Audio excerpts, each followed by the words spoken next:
Dark clouds crawl across the ancient skies. Thunder rolls over the hills of Canaan like the growl of an approaching beast. The ground is soaked with blood, the cries of the oppressed rising like smoke before heaven. For 20 long years, Israel has lived under the iron fist of King Jabin of Hazor and his ruthless commander Sisera, master of 900 iron chariots. Villages burned, children enslaved, the sound of freedom silenced. But far from the battlefield, in the lonely wilderness of Kadesh, prophecy stirs. A woman judge, Deborah, has declared that the Lord will rise again to fight for his people. And when the battle ends, victory will not come through a warrior's sword, but through a woman's hand.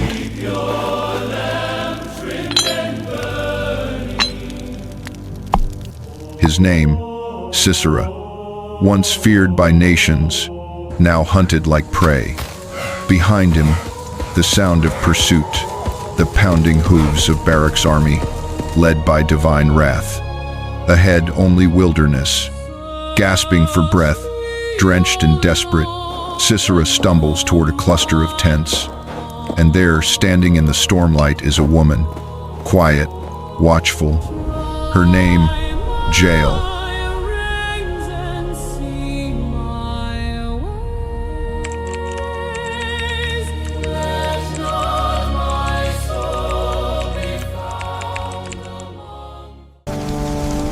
So let all the enemies of the Lord perish. This cannot be.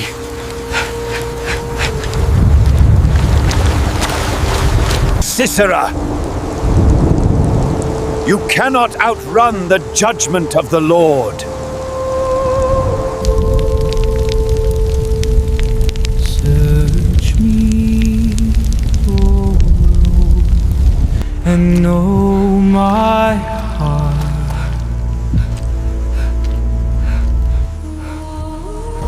They are all dead, my army. Cursed be this storm! He looks behind him. Distant horns sound from the direction of Mount Tabor. Barak's troops are tracking him. I must hide, somewhere, anywhere.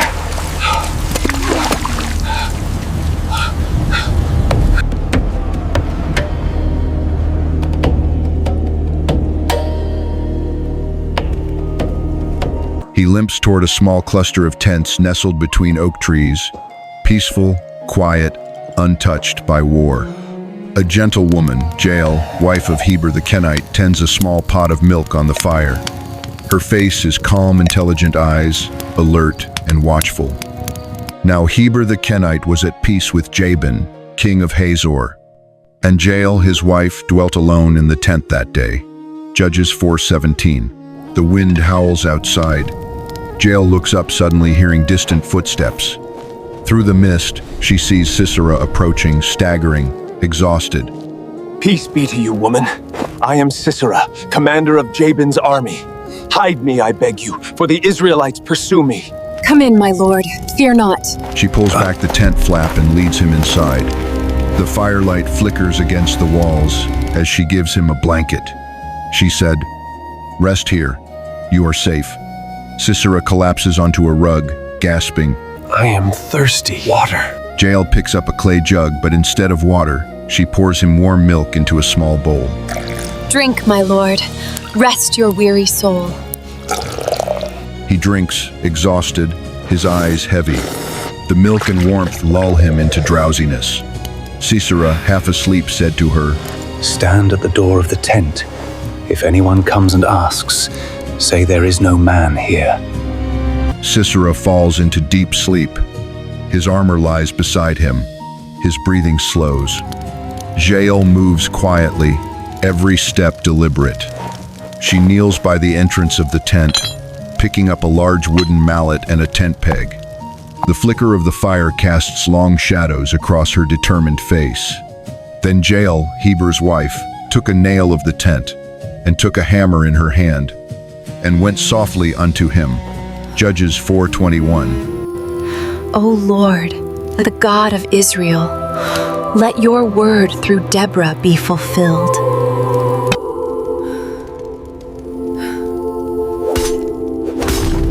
She smote the nail into his temples and fastened it into the ground.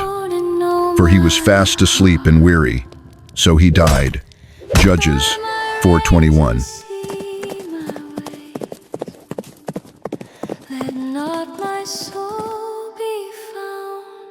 Has anyone seen Sisera, the captain of Jabin's host? Come, my lord, and I will show thee the man whom thou seekest.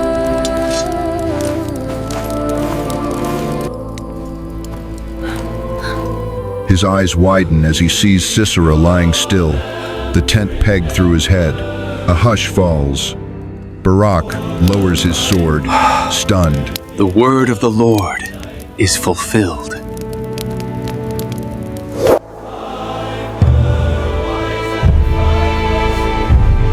Blessed above women shall Jael, the wife of Heber the Canaanite, be. She put her hand to the nail, and her right hand to the hammer. At her feet he bowed, he fell, he lay down. Judges 5:24-27. Fear never disappears before faith.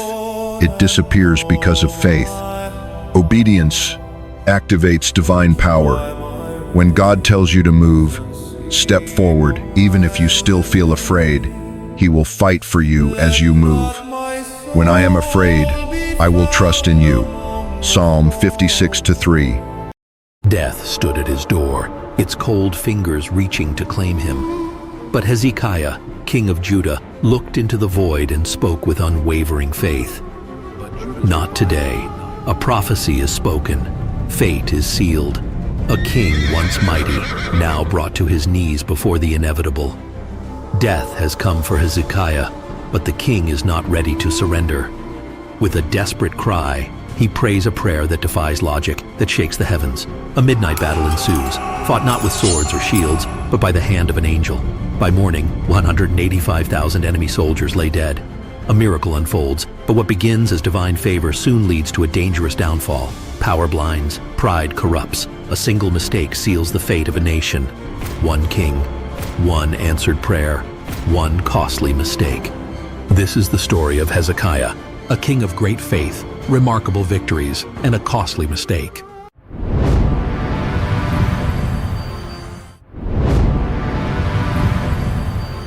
The days of King Ahaz were dark and full of corruption. The people of Judah had abandoned the ways of the Lord. Their king, Ahaz, desecrated the temple, worshipped foreign gods, and committed the ultimate evil. He sacrificed his own son in fire, offering him to Molech. Unlike David, his ancestor, he walked in wickedness, leading the nation into ruin. In response, the Lord's judgment came swiftly. The Arameans invaded, the Philistines raided. The northern kingdom of Israel struck down 120,000 men of Judah in a single day. Jerusalem trembled, yet Ahaz did not turn to God. Instead, he sought help from Assyria, stripping the temple of its gold and silver to bribe King Tiglath-Pileser III. But Assyria was not Judah's savior. The yoke of oppression tightened. Ahaz, drowning in his own wickedness, was struck down, and his son, Hezekiah, took the throne. Ahaz rested with his ancestors and was buried with them in the city of David, and Hezekiah his son succeeded him as king. 2 Kings 16:20. At just 25 years old, Hezekiah rose to power, but unlike his father, he did not continue in idolatry. His first act as king was not to build walls, forge alliances, or raise an army. It was to restore the temple and lead Judah back to God. For 16 days, the priests labored, removing every trace of idolatry from the temple. At last, the doors of the sanctuary were opened once more. The sounds of harps and cymbals filled the courts. The people bowed low in worship. For the first time in years, the Lord's presence returned to Jerusalem. But Judah's revival would not go unnoticed. The nations watched. Assyria watched. Would Hezekiah's defiance against the gods of the nations bring war upon Judah? Far to the north, the most ruthless empire of the time, Assyria, was watching. Their king, Sennacherib had swallowed nations whole, and now his eyes were set on Judah. In the 14th year of Hezekiah's reign, the Assyrian army marched south, destroying every fortified city of Judah. The people trembled. Jerusalem stood alone. Seeing the devastation, Hezekiah made a decision, one that would cost him dearly. King Hezekiah of Judah, fearing the Assyrian king's wrath, sends a message to the king at Lachish, acknowledging his wrongdoing and promising to pay whatever tribute is demanded, leading to the imposition of 300 talents of silver and 30 talents of gold. So Hezekiah stripped the temple, even removing the gold from its doors to meet the demand. But the peace was false. The Assyrian king had no intention of honoring the agreement. Instead, he sent his high-ranking officer, the Rabshakeh, to deliver a chilling message. Do not let Hezekiah deceive you. He cannot save you. Do not let him make you trust in the Lord, saying, "The Lord will deliver us." Have any of the gods of the nations delivered their lands from the king of Assyria? 2 Kings 18:29-35. The people stood frozen. The enemy mocked their God. Hezekiah had only one option left, to turn fully to the Lord. Hezekiah tore his clothes, covered himself in sackcloth, and went into the house of the Lord. He sent word to the prophet Isaiah, pleading, "It may be that the Lord your God will hear all the words of the field commander, whom his master, the king of Assyria, has sent to ridicule the living God, and that he will rebuke him for the words the Lord your God has heard. Therefore pray for the remnant that still survives." 2 Kings 19:4. Isaiah tells King Hezekiah's officials to tell the king, "Do not be afraid of what you have heard. Those words with which the underlings of the king of Assyria have blasphemed me. I will make him return to his own land, and there I will have him cut down with the sword." Isaiah 37:6-7, NKJV. That very night, the angel of the Lord descended, and when the people awoke the next morning, 185,000 Assyrian soldiers lay dead. Sennacherib fled back to Nineveh in terror. Years later, as he worshipped in the temple of his god, his own sons assassinated him. But Hezekiah's trials were not over. A sickness came upon him, and the Lord sent Isaiah with a grim prophecy. "Set your house in order, for you shall die and not live." 2 Kings 20:1. Hezekiah turned his face toward the wall and wept bitterly. "O Lord, remember how I have walked before you in truth and with a loyal heart." Before Isaiah had even left the palace, the Lord spoke again. "Turn again, and tell Hezekiah the captain of my people, Thus saith the Lord, the God of David thy father, I have heard thy prayer, I have seen thy tears. Behold, I will heal thee. On the 3rd day thou shalt go up unto the house of the Lord, and I will add unto thy days 15 years, and I will deliver thee and this city out of the hand of the king of Assyria, and I will defend this city for mine own sake, and for my servant David's sake." 2 Kings 25:6 KJV. As a sign, the shadow on the sundial moved backward 10 degrees. Time itself had shifted by the command of the Lord. News of Hezekiah's miraculous healing spread, reaching the distant land of Babylon. Their king sent envoys with gifts. Hezekiah welcomed the Babylonian envoys with open arms, eager to impress them. He led them through his palace, unveiling his entire wealth. He proudly displayed his entire armory, revealing everything that belonged to him. Nothing within his house or across his entire kingdom was hidden from their sight. 2 Kings 20:13. Soon after, the prophet Isaiah arrived.